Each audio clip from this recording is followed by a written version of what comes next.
Assalamualaikum warahmatullahi wabarakatuh. Selamat pagi, salam sejahtera bagi kita semua. Semoga kita selalu dalam lindungan Allah Subhanahu wa taala.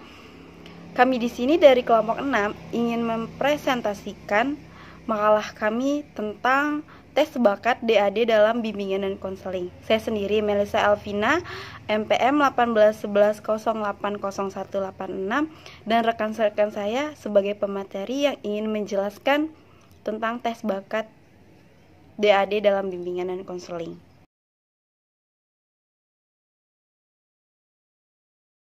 Yang pertama, menurut Franz S. Freeman, bakat adalah karakteristik kombinasi indikatif kapasitas seorang individu untuk memperoleh beberapa pengetahuan khusus, keterampilan, dan serangkaian respon atau terorganisasi seperti kemampuan untuk berbicara bahasa, untuk menjadi seorang musisi, untuk melakukan pekerjaan mekanik. Dan yang kedua, menurut R.S. Cauchan, bakat adalah sebuah komunikasi dari memperoleh beberapa karakteristik menunjukkan kapasitas seorang individu untuk mendapatkan beberapa pengetahuan khusus. Dan yang ketiga, menurut Food Yar Tantan, bakat adalah kemampuan yang lebih menonjol atau istimewa pada seseorang.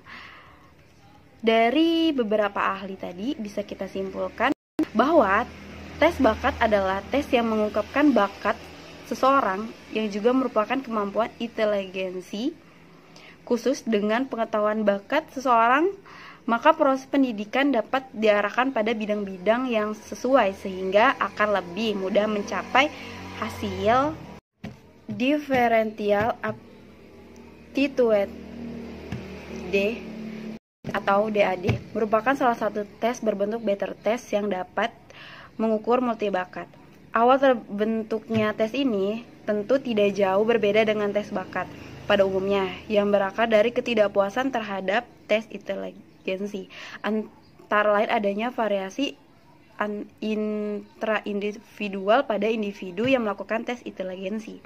Tes inteligensi tradisional, baik yang dilakukan secara individu maupun kelompok, dirancang terutama untuk menghasilkan ukuran global tunggal dari tingkat perkembangan kognitif individu secara umum seperti IQ.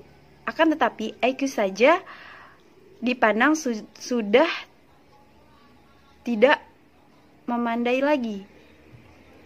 Para psikolog menyadari bahwa kemampuan mental tidak hanya terdiri dari satu faktor saja, tetapi banyak faktor. Jadi dibutuhkan tes yang dapat mengukur bermacam-macam faktor ini dan tidak menghasilkan skor tunggal saja, melainkan beberapa skor sesuai dengan kemampuan yang diukur. Kemudian perkembangannya mengarah pada penyusunan tes-tes secara terpisah untuk mengukur beberapa yang dapat diaplikasikan secara luas.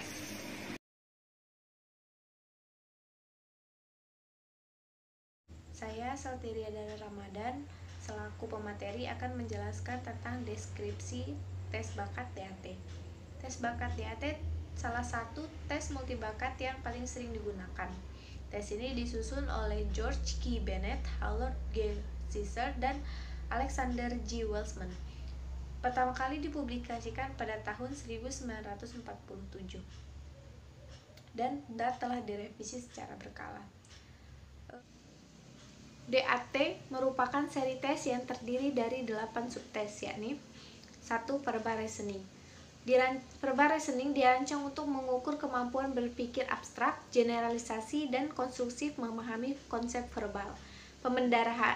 Pembendaharaan kata yang digunakan dalam tes ini meliputi pembendaharaan kata yang biasa digunakan dalam berbagai bidang, antaranya sejarah, geografi, sastra, dan sains.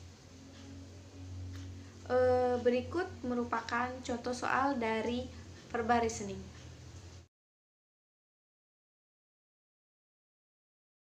Kedua, numerical ability. Numerical ability atau kemampuan aritmatik dirancang untuk mengukur kemampuan memahami hubungan numerik dan memecahkan masalah yang berhubungan dengan konsep numerik. Berikut contoh dari numerical ability. Yang ketiga, abstract reasoning. Abstract reasoning atau penalaran abstrak dirancang untuk mengukur penalaran nonverbal. Dalam setiap butir tes ini menuntut pemahaman logis tentang prinsip-prinsip yang digunakan untuk mengubah diagram dan kemampuan membedakan perbedaan yang kecil pada garis, daerah, maupun bentuk. Berikut adalah contoh dari abstract reasoning.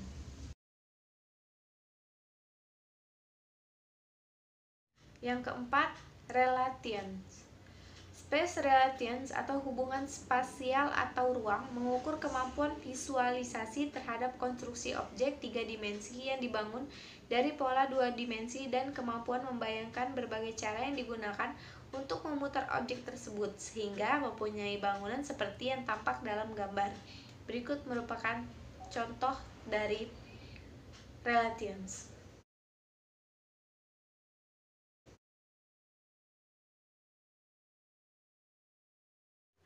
Yang kelima, mechanical reasoning.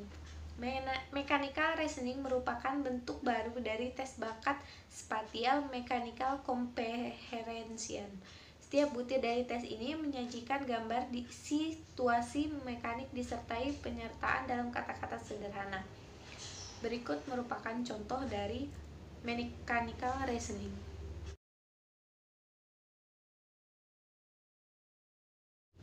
Yang keenam, clerical speed accuracy. Kecepatan atau keakuratan clerical tes ini dirancang untuk mengukur kecepatan dan ketelitian dalam tugas-tugas yang membutuhkan persepsi sederhana. Tugas teste adalah memilih kombinasi antara angka atau huruf yang sama dengan kombinasi yang telah diberi garis bawah pada buku soal dengan cara memberi garis bawah pada kombinasi pilihannya. Berikut merupakan contoh dari tes clerical speed accuracy.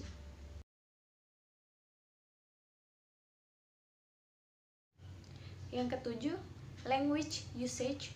Pertama, bagian pertama ini pembendaharaan kata dalam tes ini merupakan hasil seleksi dari Get Spelling Differential in 3876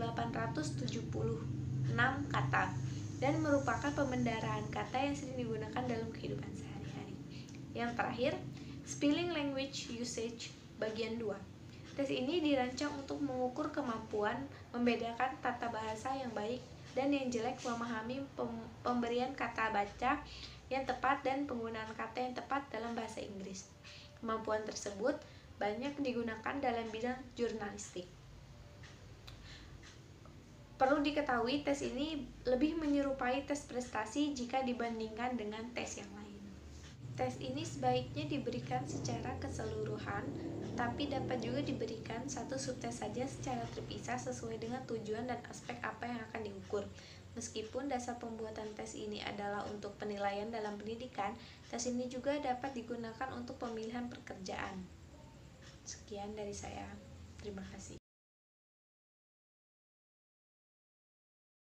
Baik, Assalamualaikum warahmatullahi wabarakatuh. Perkenalkan, nama saya Ragil Trisa Bayanti, NPM saya 1811080156, dan saya akan melanjutkan materi yang berjudul tujuan tes DAT atau bisa disebut tes bakat. Jadi tujuan diadakannya tes bakat ini yang pertama ada untuk mengukur bakat atau kemampuan yang mungkin telah dikembangkan atau masih terpendam yang tidak dipergunakan. Terus yang kedua, dapat membantu seseorang untuk mengerti sesuatu yang mungkin tidak dapat berhasil dikerjakannya. Terus yang ketiga, sebagai sarana akademik untuk mendapatkan prosedur penilaian yang ilmiah, terintegrasi dan standar bagi siswa. Terus yang keempat, dirancang untuk bimbingan pendidikan dan vokasional atau pekerjaan. Terus yang kelima, dapat dipakai dalam bidang industri untuk penempatan karyawan dan promosi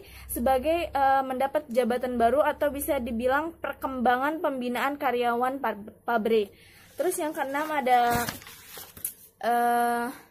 jadi tes bakat ini terdiri dari 7 tes dan masing-masing itu berdiri sendiri sehingga dapat digunakan secara terpisah.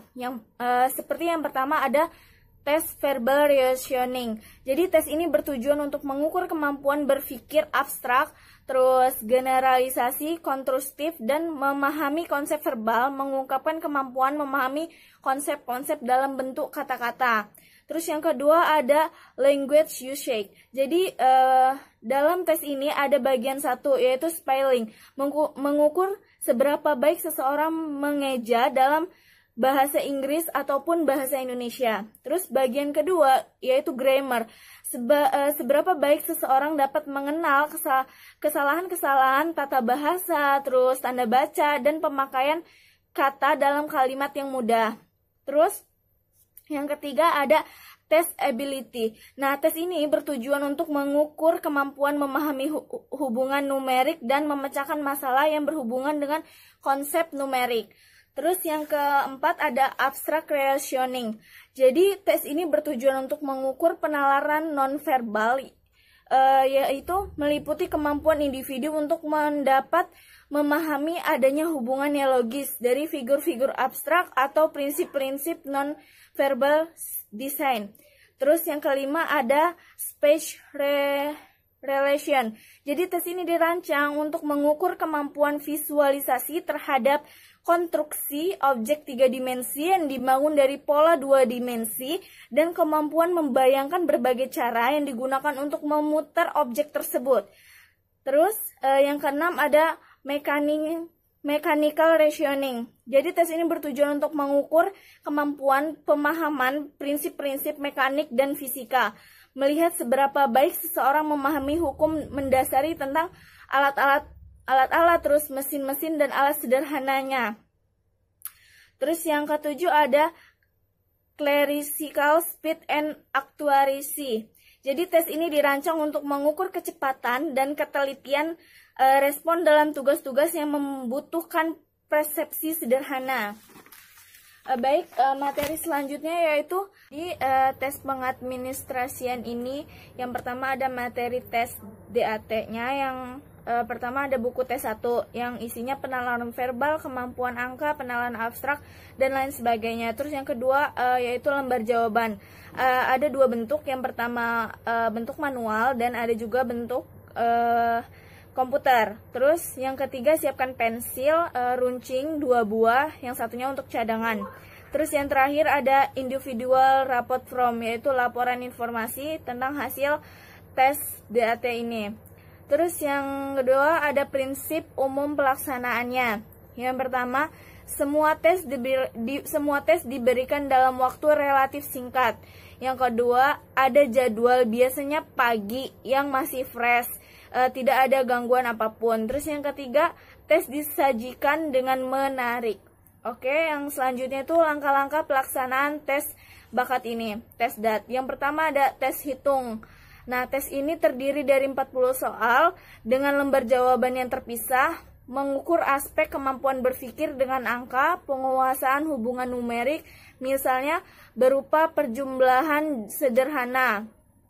Terus cara penyajiannya secara berkelompok, bisa individu juga. Terus waktunya 30 menit atau 5-10 menit untuk instruksi. Terus tujuannya seperti yang sudah saya katakan tadi tujuannya. Terus untuk jurusan sosial dan bahasa harus diberikan dengan tes verbal. Tes verbal berhitung. Dan yang terakhir scoring, besar 1 dan salah 0. Yang kedua ada tes penalaran. Jadi jumlah soal tes penalarannya ada 50 buah. Terus aspek yang diukur kemampuan penalaran nonverbal, yaitu meliputi kemampuan individu untuk jumlah soal tes penalarannya ada 50 buah. Terus aspek yang diukur kemampuan penalaran nonverbal, yaitu meliputi kemampuan individu untuk memahami hubungan logis figur-figur abstrak. Cara penyajiannya dilakukan secara individual atau mungkin bisa berkelompok, dan juga waktunya 22 menit, untuk instruksinya 5-10 menit. Scoringnya sama, yaitu benar 1 dan salah 0. Terus ada tes pola, terdiri dari 40 soal dan aspek yang diukur itu kemampuan mengenal hal konkret 3 dimensi melalui proses penglihatan. Jadi cara penyajiannya itu bisa individual dan kelompok, waktunya 30 menit, instruksinya sama 5-10 menit. Terus misalkan untuk bidang desain, arsitektur, seni dekorasi dan lain-lain, scoringnya benar atau salah. Bentuk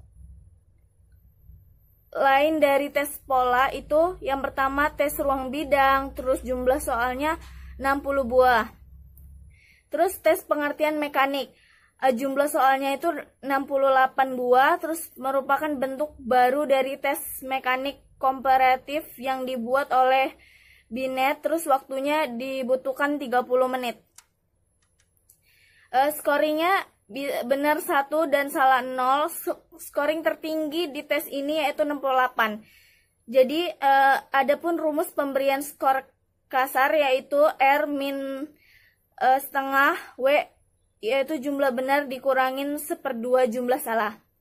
Terus ada tes cepat dan teliti, jumlah soalnya 100 buah dibagi menjadi 2 bagian.